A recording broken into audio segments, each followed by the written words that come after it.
Hello viewers, நீ நம்ம பார்க்க போறது Zom 100 Bucket List of the Death Season 1 Episode 1 Part 2.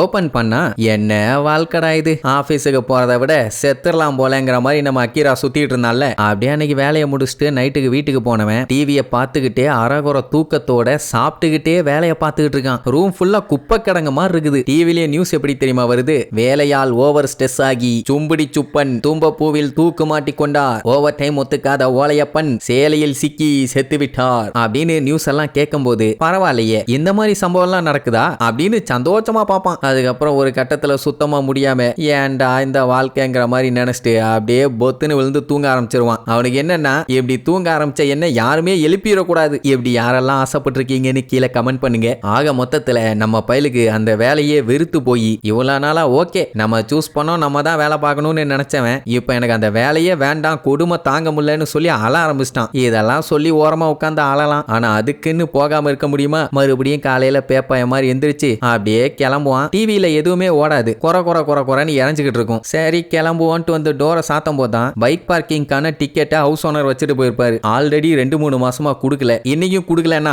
மூக்க கடிச்சு விட்டுருவான். சரி இன்னைக்கு கொடுத்துடலாம், ஆனா இந்நேரத்துக்கு தூங்கிட்டு இருப்பானே, சரி எழுப்பி கொடுப்போன்ட்டு போய் கதவை தட்டுவான். அந்த ஆளு திறக்க மாட்டான், லேட் பண்ணிட்டு இருப்பான். டோர் திறந்து தான் இருக்கும். சரி நம்மளே பூந்துருவோன்ட்டு உள்ள போய் ஐயா பார்க்கிங் ஃபீஸை கெட்டி தொலைறையா, வாங்கிக்கங்க ஐயா, கொஞ்சம் லேட் ஆயிருச்சுங்க ஐயா அப்படின்ட்டு பார்த்தா அந்த ஆளு என்னத்தையும் சீரியஸா சாப்பிட்டுட்டு இருக்கான். என்னடான்னு பார்த்தா ஓனரு அவன் ஒய்ஃபை போட்டு கொதறிட்டு இருக்கான். அந்த பொம்பளை கதறிட்டு இருக்குது. அதுக்கப்புறம் பின்னாடி திரும்பி இப்படி ஒரு போஸ் கொடுப்பான் பாருங்க. நம்ம பையகிட்ட எந்த ரியாக்ஷனும் இல்ல. நம்ம தான் தூங்கி எந்திரிச்சு வந்துட்டமே, ஒருவேளை இன்னும் கனவுல தான் இருக்கமான்னு ஒரு டவுட். ஏன்னா எப்படி ஜோம்பி ரியல் வேர்ல்டுக்கு வரும்? பட் அந்தாலு பரவாயில்ல, நமக்கு நியூ மீல்ஸ் கிடைச்சிருச்சு, இன்னைக்கு இவனையும் ஒரு கை பாத்துருவோன்னு விரட்ட ஆரம்பிப்பான். யோ பேதியில போனவனே, அதான் நான் பார்க்கிங் ஃபீஸை கொடுத்துறேன்னு சொல்லலாமா? அதுதான் ஜோம்பி ஆச்சே, பாஞ்சி கவ வரும். உடனே அங்க இருந்து தப்பிச்சு வெளியில வரலான்னு பார்த்தா அங்கேயும் ஜோம்பிஸுங்க நிறைஞ்சு வலிஞ்சுக்கிட்டு இருக்குதுங்க. ஆத்தாடின்னு விழுந்தடிச்சு அவன் ரூமுக்கு ஓடுவான். என்ன நடக்குதுன்னு அவனுக்கு ஒன்னும் புரியல. சரி தப்பிச்சு அவன் ரூமுக்கு போயிடலான்னு பார்த்தா திடீர்னு இடையில ஒரு டோர் ஓபன் ஆகும். அதுல முட்டி பொத்துன்னு விழுவான். அதனாலே தலையில அடிபட்டு ரத்தம் வர ஆரம்பிச்சிடும். இவ்வளவு நேரம் குழப்பத்துல இருந்தவன் இப்பதான் கிளியர் ஆகுறான், ஜோம்பிஸுங்க நிஜமாவே வந்துருச்சுங்கன்னு. ஆனாலும் நம்ம பையன் மைண்ட் என்ன தெரியுமா யோசிச்சுக்கிட்டு இருக்கும், இப்படி ஜோம்பிஸ் எல்லாம் வழியில வந்து பிளாக் பண்ணாங்கன்னா நான் எப்படி ஆபீஸ்க்கு போவேன், அப்புறம் லேட் ஆயிருச்சுன்னு சேலரியை புடிச்சுக்குவாங்கன்னு தான் ஃபீல் பண்ணுவான். பாவம் பையன் எந்த அளவுக்கு பாதிக்கப்பட்டிருக்கான் பாருங்க. சரி இப்படியே யோசிச்சுக்கிட்டு மொட்டை மாடிக்கு வந்துருவான். வந்ததுக்கு அப்புறம் தான் ஒன்னொன்னா நோட் பண்றான், ஃப்ளைட்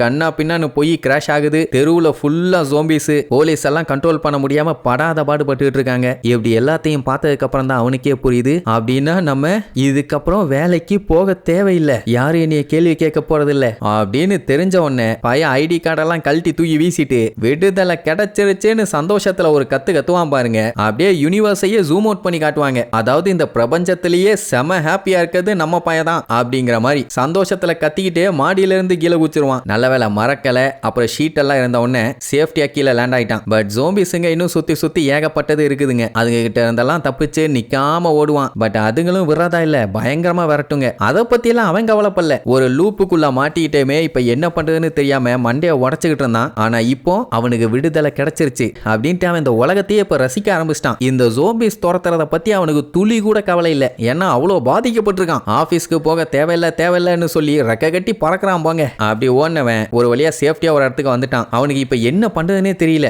அதாவது சந்தோஷத்துல சொல்றான், அடுத்து என்ன வேலை பார்க்கலாம், வண்டி ஓட்டுறதுக்கு லைசன்ஸ் அவன்கிட்ட கிடையாது, அதனால லைசன்ஸ் போய் வாங்கலாம், இல்ல படத்துக்கு போலாமா, ஸ்கை டைவிங் பண்ணலாமா, எதுக்கு நாய் மாதிரி லோன்னு வெளியே அலைஞ்சுக்கிட்டு வீட்லயே உட்காந்துக்கிட்டு ஜாலியா சீரீஸ பார்க்கலாம்ல. ஐயோ எனக்கு கையும் ஓடல காலும் ஓடல, இன்னையில இருந்து நான் ஒரு ஃப்ரீ பேர்ட், எந்த நாயும் என்னைய கேள்வி கேட்க முடியாது அப்படின்ட்டு சாலியா சிரிச்சுக்கிட்டு இருக்கான். அப்பதான் அவனுக்கு ஒட்டோரிய ஞாபகம் வருது. என்னன்னா அவன் மாட்டிட்டு இருந்தான்னா, அது மட்டும் இல்லாம இப்ப கம்ப்ளீட்டா பேண்டமிக் ஆயிருச்சு, அதனால இப்ப அவகிட்ட போய் இவன் மனசுல இருக்க எல்லா விஷயத்தையும் சொல்லலாம் அப்படின்னு முடிவு பண்ணிட்டான். அவனுக்கு என்னன்னா அவ எப்படி இருந்தாலும் அதை பத்தி இவனுக்கு கவலை இல்லை, அவன் மனசுல இருக்க ஃபீலிங்ஸை சொல்லணும்னு முடிவு பண்ணிட்டான். அதனால சந்தோஷமா சைக்கிள் எடுத்துக்கிட்டு அவ அப்பார்ட்மெண்ட்டை நோக்கி சும்மா பீச்சுக்குன்னு போவான். ஊரே அங்க பத்தி எரிஞ்சு கலவரமாயி பித்தம் பிரிச்சு ரத்தம் தெரிச்சு கிடக்குது. அதை பத்தி எல்லாம் கவலைப்படாம அவன் நேரா அவ அப்பார்ட்மெண்ட்டுக்கு போயிட்டான். அங்கேயும் 2-3 ஜோம்பிஸுங்க சுத்திட்டு இருக்குதுங்க. நைஸா அதுகளுக்கெல்லாம் டிமிக்கி கொடுத்து அவளோட ரூம் எதுன்னு கரெக்டா கண்டுபிடிச்சு டோரை தட்ட போவான். ஆனா பயத்துல கால் நடுங்க ஆரம்பிச்சிருச்சு. என்னதான் இருந்தாலும் அவனும் ஆண் தானே, அவனுக்கும் அச்சம் மடம் பாசி பருப்பு துவரம் பருப்புன்னு இல்லாமையா இருக்கும்.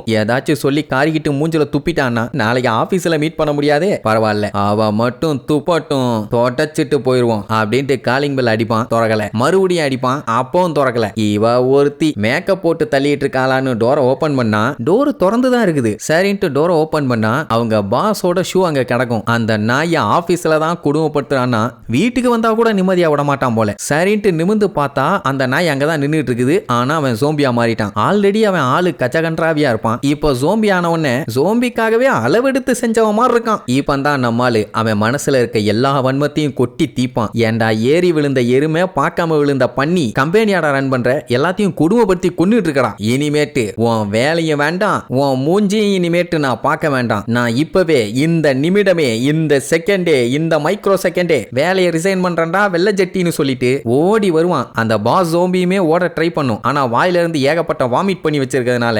வழுக்குனதுல அதே இடத்துல ஓடிட்டு இருப்பான். நம்ம பையன் வந்து முட்டு கொடுத்து காட்டுத்தனமா தள்ளுவான். ஒரு கட்டத்துல போது பிளாக் பண்ணுவானா, இதுக்கு மேல உன்னால நீ தடுக்க முடியாதுன்னு சொல்லிட்டு ஒரு தள்ளு, அவ்வளவுதான். கிளிக்கு ரெக்க முளைச்சிருத்து, ஜன்னலை உடைச்சுக்கிட்டு பறந்து போயிருத்து. அவ்வளோ பெரிய பில்டிங்ல இருந்து கீழே வந்து விழுந்தவன் சட்னிக்கு கூட தேராம போயிட்டான். அவ்வளவுதான், பாஸோட சோலி முடிஞ்சது. இனி ஒட்டோரிய பார்த்து அடி வயித்துல இருந்து நம்ம எடுத்து சொல்லுவோன்ட்டு திரும்பினா சைல அப்படியே ஸ்டைலா வந்து நிப்பா. அதுவும் இப்படி ஒரு போஸ்ல. ஓ காடு டயானா வச்சி ஒட்டோரி ஓ மூஞ்சிலையும் கோலம் போட்டாங்களா? அந்த குண்டு பயல வீட்டுக்குள்ள விடாதடி எவ்வளவோ டைம் சொன்னே, கேட்டியா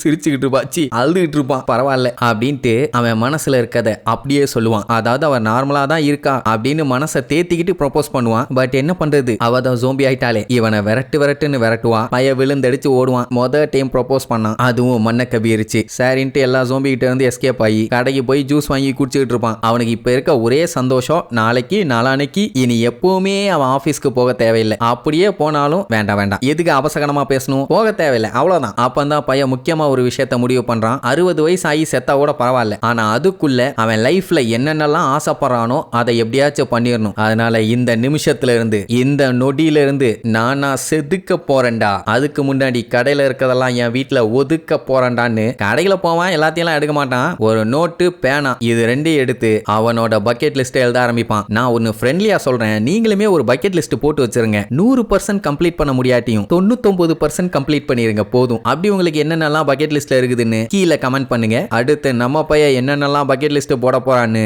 அடுத்த எபிசோட்ல பார்க்கலாம். டாடா.